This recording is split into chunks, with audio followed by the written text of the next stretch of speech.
Next movement is, I call them hip pivots. I don't think there's actually a name for them. I got this from my fiance Catherine, who learned about it in a seminar from a company called Anatomy Trains. And similar to like Ido Portal, Gymnastics Bodies, Kelly Starrett, Anatomy Trains is really showing people how to create dynamic functional mobility that will actually apply to things like your squat or your press, rather than just like old school static stretches that don't do anything. So I'm going to show you some hip pivots here. It's a little bit of a nuanced movement, and it's going to take a little bit to get. How we're going to do this is you're going to start staying on one foot, and we need your foot and your toe, more importantly if you don't have shoes on, perfectly straight. We don't want any deviance allowed. And what's going to happen here is I'm going to turn towards that balancing foot with my hip.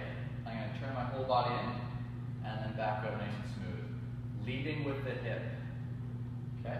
I can keep this foot close to this foot as I turn to pivot and get lots of range, or I can make a bigger arc, okay, and stress different parts of the stabilizing leg. Really important that my hips lead the movement and not my shoulders like this. Okay, here's another battle with my shoulders.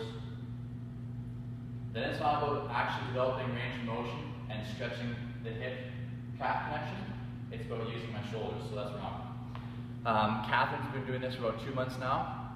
In the morning while making breakfast, so like super casually, and her squat has drastically improved. I don't think she's done anything else for her ankle mobility, and her ankle mobility is pretty bad.